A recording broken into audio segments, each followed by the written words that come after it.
ChatGPT is only as good as you are at communicating with it. In fact, this is such an important skill to have that companies are paying top dollar for prompt engineers. I'll be going over some crucial techniques in interacting with this model, and I'll even show you how you can get it to write in your own style. So without further ado, let's get started. The first major tip is how to include context, and by context, I mean the goal and the intended audience. If you've ever paid for a consultation of any kind, you know that the first thing the consultant wants to know is what your goals are with the consultation and what you want to get out of it. They want to know this before anything else, before you even tell them who you are. And this is so that they can keep that in the back of their mind throughout the entire process so they can better solve your problem. And the same is true for ChatGPT. Instead of going straight to the prompt, tell it first what you want to get out of it. If the model knows precisely what you're trying to accomplish in plain English, it'll be much more likely to meet your expectations. Maybe you want to get better at public speaking or reducing stress. Maybe you're trying to write a novel and you don't know where to start. Whatever it is, make sure that's the first thing you tell it. And then comes the audience. Just like you would speak completely different to a friend in a bar than a co-worker in a meeting, ChatGPT will change its answer completely based on the intended audience. What's the age of your audience or their interests? And most importantly, what can you add so that the model has an exact idea of who the audience is? This could be a simple thing like a 30-year-old looking to get better at programming, or a complex one such as a group of high school students suffering from ADHD that want to learn how to be better public speakers. You should make this as detailed as you can. And a lot of people forget that you could be the audience, and if that's the case, what should the model know about you to better craft its answer? And this leads me to the second tip, which is to give constraints. Don't just tell it what to do, also tell it what not to do. Think of it like you're shopping online and you want to get a t-shirt. The first thing you're going to want to filter out is all the stuff that you don't want so that it only shows you t-shirts. Then you're going to put in your size, maybe only certain colors, and then maybe a price range. And once you've filtered everything out, you're going to find exactly what you're looking for, and ChatGPT is no different. ChatGPT can give you an endless amount of responses, and with every single thing you add to the prompt, it narrows those possibilities, which dramatically increases the chance that you get a good outcome. For instance, let's say that you want to find recipes, just to make things simple. Instead of just telling it to give you some Japanese recipes, you could say, give me a Japanese recipe based on these ingredients. And just like that, you've narrowed 80% or more of the possibilities. If you then add another constraint, such as that can be prepared in under 40 minutes, you just narrowed it even more. But don't just stop there. Also tell it what you don't want to see. Maybe you don't want it to be vegetarian or spicy. By adding all of these constraints, you're drastically decreasing the chance of a bad outcome. But this is just one example. Maybe you wanted to summarize a 1,000-word article. Just telling it to summarize is very broad. How about summarize it into 200 words or into 4 bullet points? Maybe you want to come up with a title. You can tell it how long you want that title to be. Maybe you want it to be 50 characters long, or you don't want the title to have complex words. Giving it constraints is as important as giving it context. Alright, so now we have priming, and I'm going to preface this by saying that this is probably the most useful and scary part of the model. Let's say that you like to write, which means that you have your own style unique to you.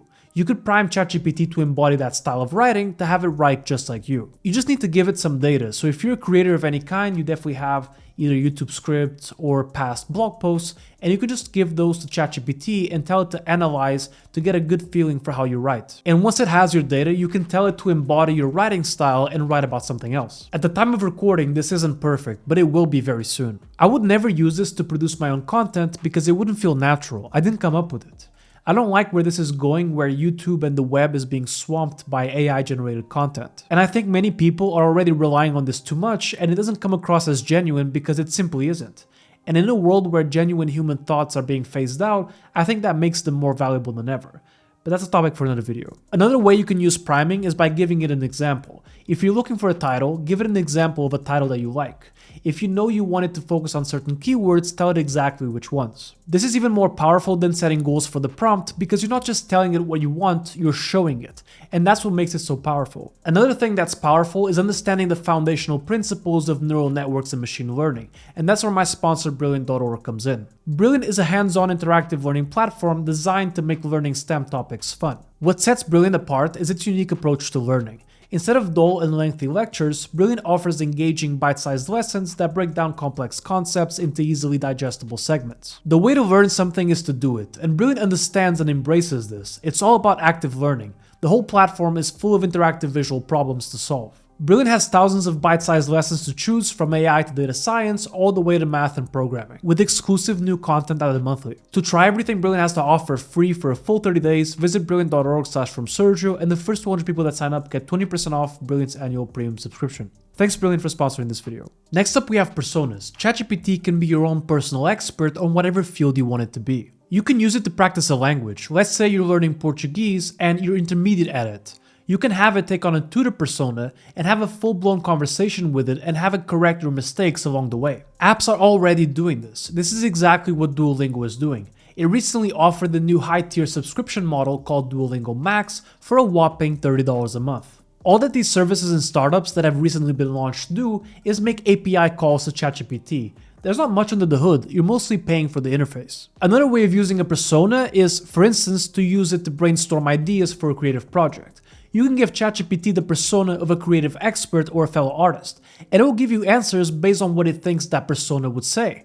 And you can always ask why it gave you that answer, and it will explain the reasoning behind it. It doesn't need to be a creative expert, it could be whatever you want it to be. And these are just a couple examples. It does a great job impersonating anyone, even real people. You can tell it to embody the point of view of a celebrity, and it'll do its best to answer as it thinks a celebrity would. And just like before, you can always ask what made it give that answer, and most of the times the reasoning is solid. One mistake I think a lot of people make with the model is to try and have it generate a lot at once. And while sure, you can tell it to write an article of 1,000 words on whatever topic you want, to get the best results, you're going to want to focus on each section of the article individually. You can first focus your efforts on getting that perfect first or second paragraph. Then, once you're happy with it, you can focus on the next section and so forth. There's also an added benefit to doing it this way, which is that once you have the first couple paragraphs down just the way you like it, you can use those as a way of priming just like we just went over. This way, the model knows that style is what you want, which severely limits the possibility of it giving a bad output. There's two things to keep in mind across all of these different techniques, and the first is to be as specific as you can be. All that the model has in order to provide you with a response is your prompt.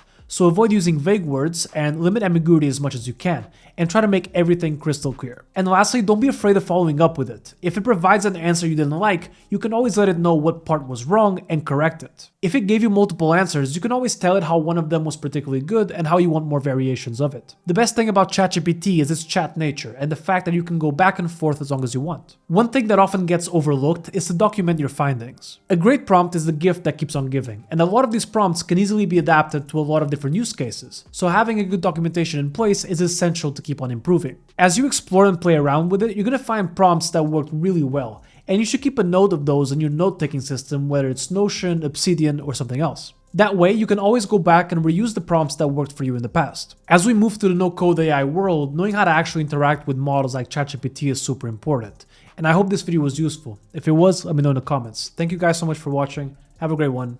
Bye.